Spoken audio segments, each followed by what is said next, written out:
pertama kali ketemu sama founder yang lain, Glenn, Gufron, Nur Cahyo, dan seterusnya. Kita ketemu pertama di sekitar tahun 2013.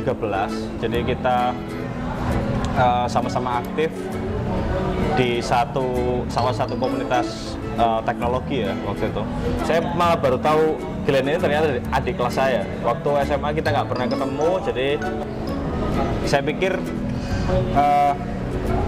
kita bisa ketemu sebab kita punya satu concern yang sama. Jadi software engineer itu kan sebenarnya nggak jauh beda dengan posisi engineer yang lain. Jadi pada dasarnya software engineer ini mencoba membuat sesuatu yang pada dasarnya mempermudah kehidupan manusia. Untuk katakanlah tadi kita ambil contoh jembatan. Jadi jembatan ini ketika misalnya tanpa jembatan, orang dari A ke B ini bisa makan waktu katakanlah 1 jam.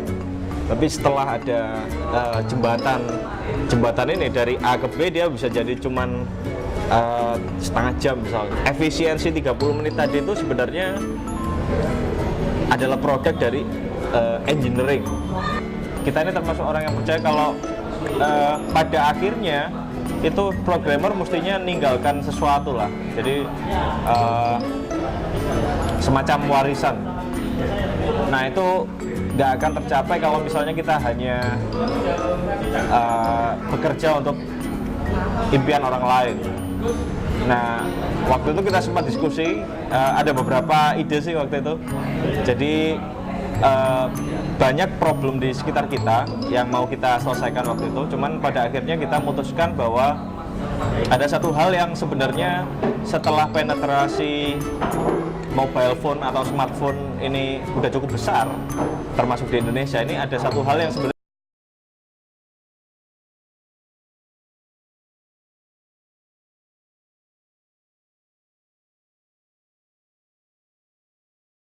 WhatsApp dapat jadikan sebagai contoh bagaimana suksesnya sebuah software, terutama jika dilihat dari perspektif keberhasilan teknis, pencapaian teknis. Kita banyak belajar dari WhatsApp. Sebagai contoh, kita menggunakan protokol SMTP untuk infrastruktur pertukaran data kita. Sebenarnya SMTP adalah protokol untuk messaging, tapi kita buat sedemikian rupa sehingga SMTP ini bisa dijadikan sebagai backbone infrastruktur untuk pertukaran data secara real time. Secara umum sistem kita cukup sederhana ya, terbagi menjadi dua, yaitu client dan server.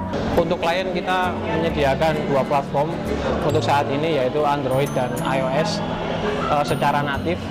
Sedangkan di server kita punya Erlang. Kita pakai Erlang yang di host di AWS. Ini memungkinkan kita untuk membuat sistem dengan konkurensi yang mencapai 2 juta konkuren dalam satu instance server. Dan ini sangat menguntungkan bagi kita untuk skalabilitas ke depannya ya. Karena tim kita kecil untuk saat ini dan sistem yang sederhana seperti ini memungkinkan kita untuk membuat sistem yang mudah di-maintain oleh sebuah tim kecil. Pemilihan AWS sebagai server juga didasarkan pada kemudahan untuk men-scale sistem kita. Ya kita beruntung ya hidup di zaman di mana seorang programmer itu akan bisa fokus pada aplikasi, bukan pada masalah infrastruktur, server dan lain sebagainya. Tantangan kedua dalam membangun Bigbox ini adalah bagaimana membuat Bigbox ini dapat dengan mudah diintegrasikan ke semua platform yang telah eksis. Karena kita sadar bahwa di beberapa case, di beberapa instansi, Bigbox ini tidak bisa serta-merta langsung diimplementasikan karena beberapa sebab, seperti misalkan instansi tersebut sudah mempunyai sistem yang telah berjalan, sedangkan Bigbox sendiri adalah sistem untuk yang hanya fokus untuk mengatasi masalah antrian. Oleh karena itu, sedari awal kita membangun Bigbox, khususnya backend kita 100% restful dalam artian kita bisa membuka API kita ke publik dengan mekanisme tertentu. Hal ini perlu dilakukan supaya BigBox dapat dengan mudah diintegrasikan ke sistem maupun platform apapun. Dan kami akan terus berinovasi untuk membuat BigBox ini lebih mudah digunakan banyak orang dan memudahkan banyak orang untuk mengatasi problem antrian mereka.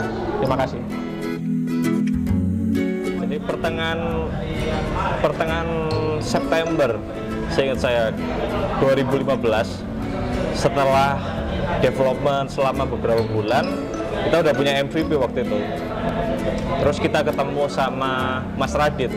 Waktu itu dia ini semacam associate atau apalah itu dari IMJ waktu itu. Sekarang mungkin di Ventura. Nah, dari pertemuan dengan Mas Radit ini kita dapat beberapa masukan yang sangat penting yang akhirnya membuat kita waktu itu pasca ketemu kita rapatkan, akhirnya kita putuskan untuk melakukan pivot terhadap produk MVP kita ini. Jadi yang tadinya punya banyak sekali fitur, kita untuk awal ini dari hasil diskusi tadi kita simpulkan ternyata mungkin perlu semacam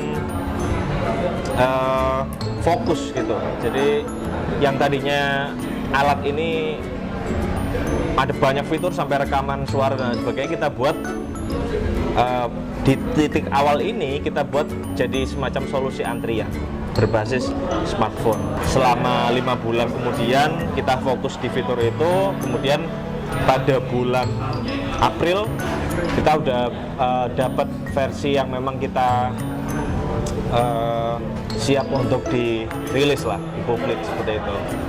Nah, dari MVP itu kita coba, waktu untuk menentukan targetnya pun kita diskusi. Jadi sebaiknya, karena ini antrian kita nggak mau main macam-macam sama antriannya orang, sebab orang pasti kesel kalau udah ngambil antrian terus ternyata software kita ngaco atau seperti apa. Makanya untuk benar-benar memastikan kalau sistem kita bekerja, kita memang milih satu tempat yang memang kita anggap paling ekstrim. Singkat cerita, setelah kita coba, ternyata dari 1 bulan, dari April ke Mei itu bagus responnya. Jadi baik dari pasien maupun dari pihak dokter sama-sama senang. Pasien senang karena yang tadinya sebelum dokter buka mereka harus datang.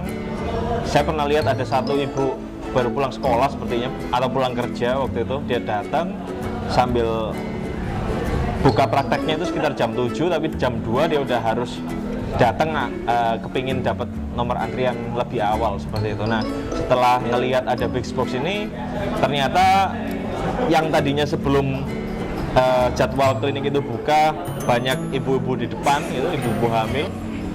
Sekarang ketika pintu dibuka itu udah nggak terlalu padat, jadi kebanyakan orang sudah mengambil pesanan terlebih dahulu lewat aplikasi kami.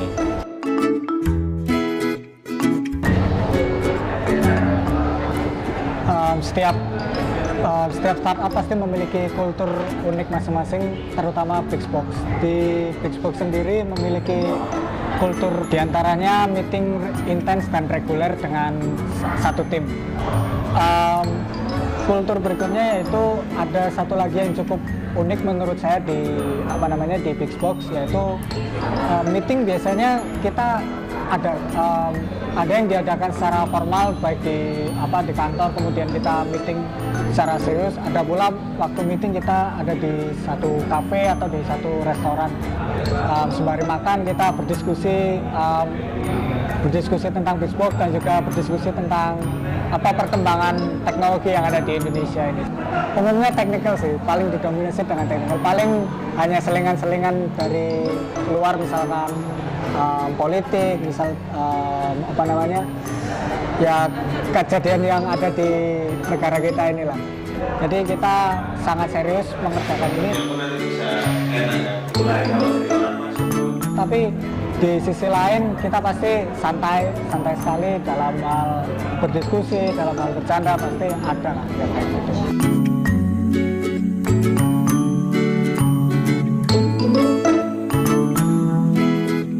Di Big Box struktur secara tidak tertulis memang tidak ada, tapi kita sudah tahu fungsi dan porsi masing-masing, baik dari sisi teknis maupun dari sisi desain. Kita sudah mempunyai struktur yang cukup kuat menurut saya. Di antaranya selain dari tim teknis yang sudah diceritakan oleh dari sisi teknis yang sudah diceritakan oleh Mas Glenn, juga kita mempunyai tim yang cukup solid di bagian QA, di bagian desainer, dan juga bagian PR dan dokumentasi seperti ini. Kalau birokrasi di Big Box tampaknya masih belum ada, masih belum terasa ada, karena delegasi juga cukup jelas. Misalkan dari sisi teknis mau menerapkan ini, ya kita langsung terapkan aja selama itu sudah approved dan juga memang terbukti memang dibutuhkan. Jadi intinya di Big Box birokrasi masih sangat jarang, bahkan tidak ada sampai saat ini, sehingga untuk approval dalam banyak hal cukup mudah. Jam kerja di Big Box sangat fleksibel. Saya juga mengambil kuliah di salah satu universitas swasta di Surabaya, mengambil jurusan yang bahkan tidak ada hubungannya sama technical knowledge, yaitu sastra. Tapi saya rasa saya masih bisa mengelola kedua hal ini. Contoh konkretnya mungkin saya biasanya, kalau teman-teman mungkin datang di kantor ada yang jam 10, jam 12, saya malah jam 2, jam 3 gitu. Tapi faktanya bukan itu yang diutamakan di Big Box. Utama kami adalah etos kerja dan juga kontribusi. Selama kontribusi dari tiap-tiap person itu terlihat nyata dan memang valid dan juga provable, ya nggak masalah bagi kami. Ya, ada juga penelitian yang mengatakan bahwa kalau kita bekerja di bawah jam 10 itu otak kita itu sebenarnya masih belum siap untuk melakukan aktivitas yang cukup besar, sehingga lebih baik kita mulai mulai bekerja itu lebih dari jam 10, sehingga kita otak kita sudah siap menerima segala tantangan yang ada.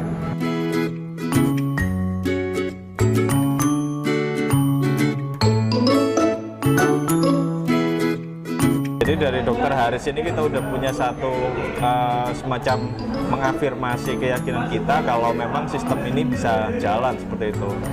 Memang di tahap awal ini kita mau fokus tetap di kesehatan ya, sebab kalau mau dilihat angkanya ada 100.000 tenaga kesehatan di Indonesia ini.